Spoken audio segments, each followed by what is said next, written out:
afternoon. This is CILCP News. I'm Em. I'm Jasper. Here's what's happening in the world of advocacy. Many people with disabilities are eager to work but continue to face significant accessibility barriers. Alexis Smith, diagnosed with cerebral palsy, refuses to let her condition hinder her from entering the workforce. Smith told ABC News, "When you get to the interview, the first thing they see is the chair," referring to her wheelchair. This, she notes, is a barrier many disabled job seekers face.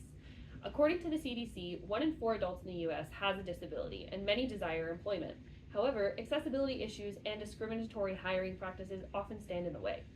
Rachel Arfa, commissioner of the City of Chicago Mayor's Office for People with Disabilities and the first deaf person in this role nationwide, is also working towards change.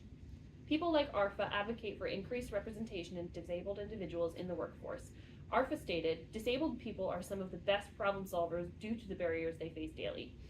Smith recounted her experience of having money deducted from her account for exceeding asset limits. She aspires to achieve financial independence without government-imposed restrictions. As Smith and others continue to navigate these challenges, there's a hope on the horizon. On Tuesday, July 30th, from 1 p.m. to 3 p.m., there will be a Pathways to Work event that will provide a valuable opportunity for people with disabilities to learn how to build a resume and connect with potential employers. This initiative aims to break down the barriers that many like Alexis Smith face in their job search. Don't miss this chance to take a step forward in your career. You can RSVP to the event now by emailing gtaveras@cilcp.org. RSVP is not mandatory but preferred.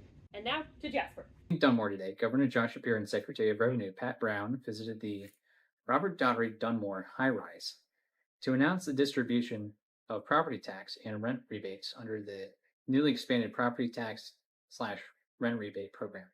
Starting today, with 442,000 rebates totaling $266 million will be sent out to older homeowners, renters, and people with disabilities across Pennsylvania. This marks the largest targeted tax cut for seniors in nearly 20 years, fulfilling a key promise made by Governor Shapiro.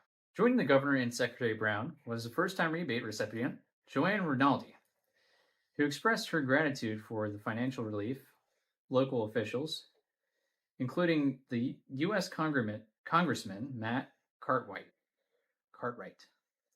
and State Senator Marty Flynn. Applications can be submitted online through the MyPath website for an easy and efficient process.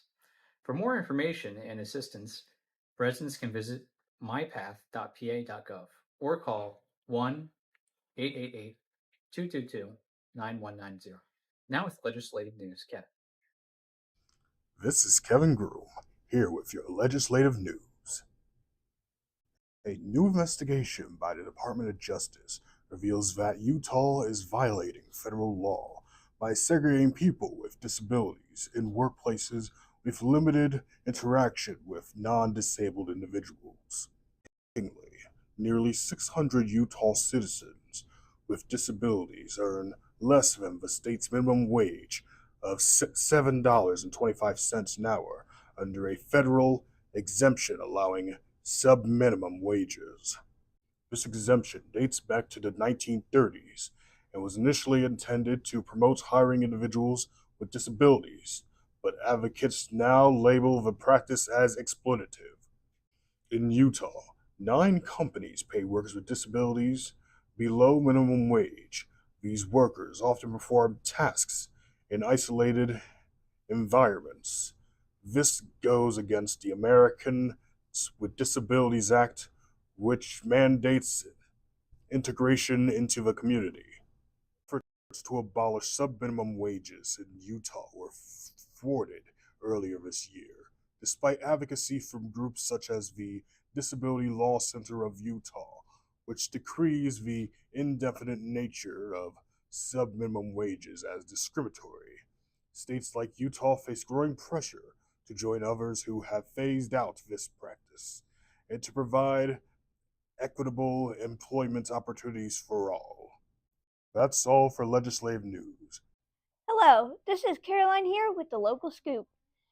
The ARC of PA, or ARC of PA, is having true friendship learning sessions for advocates and family members of people with disabilities. The first meeting will be held on Thursday, August 7th from 6 to 7:30 p.m. and then again on Wednesday, September 11th from 6 to 7 p.m. For more information, please email authenticfriendships@vispa.org. Families can join CANN or CAN for their next info session on Monday, July 22nd at 12 p.m. on Zoom. To register, go to familiescanphilly.org/working sessions. That's all for local news. I'm Caroline reporting CILCP News. That's all for today's news. Catch you next time.